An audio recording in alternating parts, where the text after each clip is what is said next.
Malam sudah larut. Lampu-lampu kota mulai redup satu persatu.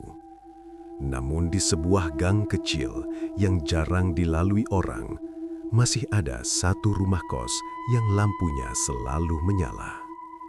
Rumah itu tampak biasa. Dindingnya kusam, jendelanya berdebu. Tapi siapapun yang pernah tinggal di sana akan tahu bahwa rumah itu tidak pernah benar-benar sepi. Seorang pemuda bernama Danu baru saja pindah ke kota itu. Ia datang dengan tas ransel kecil, membawa pakaian secukupnya. Ia bekerja di toko dan hanya butuh tempat tidur murah untuk beristirahat. Saat pertama kali masuk ke rumah kos itu, pemiliknya, seorang ibu tua dengan suara lembut, berkata pelan, "Kamar kamu di ujung, Nak.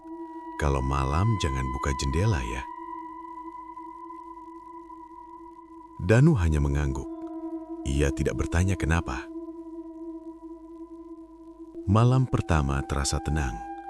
Hanya ada suara jangkrik dan sesekali kendaraan lewat di jalan depan. Namun menjelang tengah malam, ia mendengar suara langkah pelan di koridor. Langkah itu teratur, seperti orang berjalan tanpa alas kaki. Pelan, tapi jelas. Dari ujung koridor, mendekat ke kamarnya. Danu berpikir, mungkin ada penghuni lain yang baru pulang. Ia tak peduli. Tapi anehnya, setiap kali langkah itu berhenti di depan pintunya, tidak ada suara apapun setelahnya. Hening.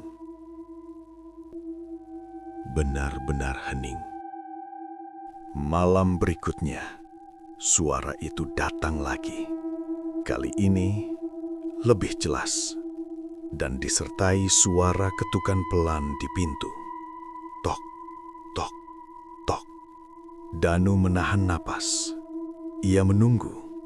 Tak ada siapapun yang berbicara. Ia mencoba mengintip dari lubang pintu, tapi koridor tampak kosong. Keesokan paginya, ia bertanya pada ibu kos, "Bu, semalam ada yang jalan-jalan di koridor ya?" Ibu itu hanya tersenyum kecil, lalu menjawab pendek, "Ah, mungkin angin, Nak. Mungkin angin."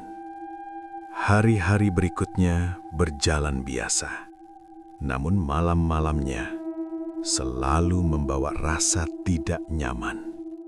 Kadang ia mendengar suara air mengalir di kamar mandi, padahal semua penghuni sudah tidur. Kadang terdengar kursi diseret dari dapur, padahal tidak ada orang di sana.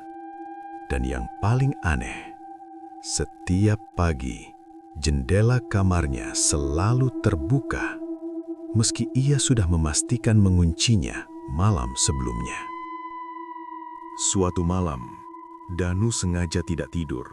Ia ingin tahu siapa yang sering berjalan di koridor itu. Pukul 2 dini hari, angin berhembus pelan lewat celah pintu.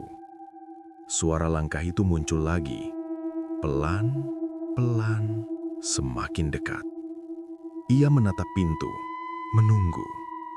Ketika langkah itu berhenti, ia memberanikan diri untuk membuka sedikit pintunya. Dan di sana, tak ada siapa-siapa. Hanya koridor panjang yang gelap, dan di ujungnya, sebuah bayangan samar berdiri menghadap ke tembok. Tubuhnya tidak bergerak. Rambutnya panjang, menutupi wajah. Dan entah kenapa, meski jauh, Danu merasa sosok itu sedang menatap balik ke arahnya. Ia menutup pintu perlahan, menahan nafas, lalu berbaring, menatap langit-langit. Namun ia tahu, malam itu, ia tidak sendiri. Keesokan paginya, ia memutuskan untuk pindah. Saat ia berpamitan, ibu kos hanya berkata pelan, "Kamar yang kamu tempati itu sudah lama kosong.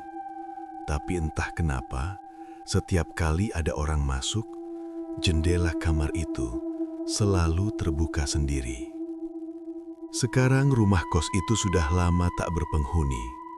Namun bagi orang-orang yang melewati gang kecil itu di malam hari, kadang terdengar suara langkah kaki dari dalam dan bayangan seseorang yang berdiri di balik jendela. Tidak menakutkan, hanya seperti seseorang yang belum sempat pergi. Malam semakin sunyi, angin terasa dingin. Jika kamu mendengar suara langkah di luar kamarmu nanti malam, jangan takut. Mungkin hanya seseorang yang dulu juga tidak sempat berpamitan. Selamat tidur. Semoga malam ini tenang dan tidak ada yang mengetuk pintumu.